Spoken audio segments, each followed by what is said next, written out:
Behind every difficult teacher, there is a story nobody asked about.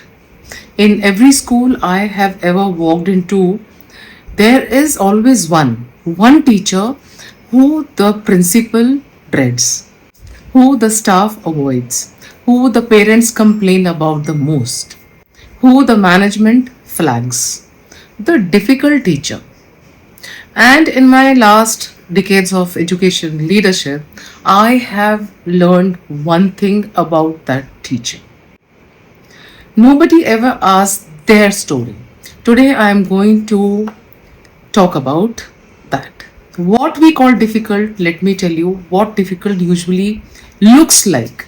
It is the teacher who questions every decision in staff meetings, the one who pushes back, the one who says, "This won't work. We tried this before. Nobody is listening to us." It is the teacher who has stopped trying, who comes in, sits down, does the minimum, and goes home. It is the teacher who snaps at students, who is impatient, short tempered, who used to be different and now is not. We call all of these difficult. But what I have learned, difficult is never the beginning of the story. Difficult is always the middle. Like what happened before difficult. Nobody becomes difficult overnight. That teacher who questions every decision was once the teacher who gave ideas, who stayed late, who volunteered, who believed that if they spoke up, someone would listen. They spoke up, nobody listened. They spoke up again. They were told this is not how we do things here. They spoke up one more time and they were labeled difficult. So they stopped giving ideas and started giving resistance.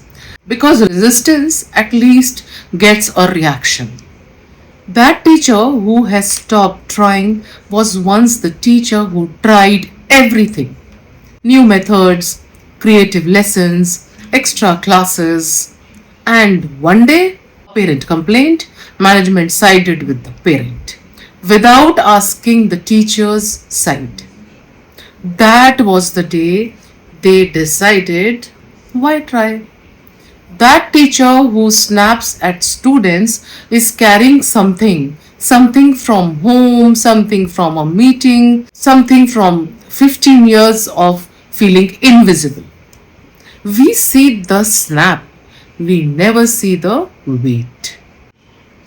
Next, what leaders get wrong?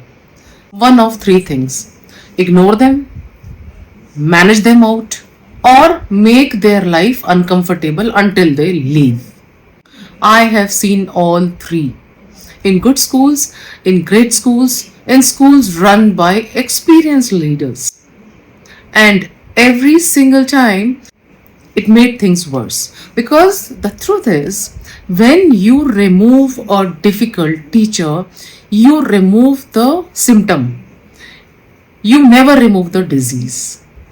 The next teacher who sits in the chair will eventually become difficult too, in the environment that created the first one. That has not changed. Difficult teachers are not the problem, they are the signal. They are your school telling you something here is broken. The one conversation nobody has.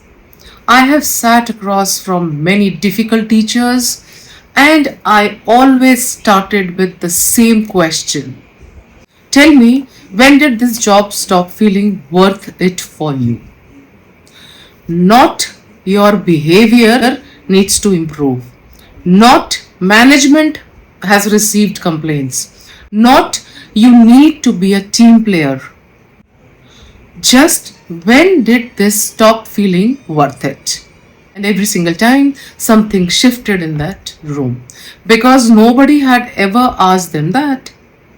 Not once. And what came out of that conversation was never what I expected. It was never laziness. It was never attitude. It was never unprofessionalism. It was always exhaustion, disappointment. A person who cared so much that when the caring was not met, it turned into something that looked like anger. Difficult teachers are not people who stopped caring. They are people who cared too much and were never shown that it mattered. Next is what you can do tomorrow. If you are a school leader, principal, and there is a difficult teacher in your school right now, do not call them in to give feedback. Do not send them a warning letter. Do not discuss them in your next management meeting. Do this instead. Tomorrow, walk up to them casually, no agenda, no clipboard, and say, "How are you doing really?" Then stop and listen, not to respond, not to solve, just to listen. That one conversation has turned around more difficult teachers than every performance review I have ever seen. Because what a difficult teacher needs is not management, it is acknowledgement. Someone sees them, not their behavior, not their file, not their complaint record, them. Next, what this means for your team. When you handle them with dignity, your entire team watches. Every teacher in that school is watching how you treat the most challenging person in the room. And they are thinking, if something goes wrong for me, will I be treated the same way? How you treat your most difficult teacher tells every other teacher what kind of leader you are. It is the loudest leadership statement you will ever make without saying a single word. I want to leave you with one thought. In 35 years, the teachers who challenged me the most taught me the most. They showed me where my leadership had gaps. They showed me where the system was failing. They also showed me what nobody else had the courage to show me. They were not obstacles, they were not mirrors.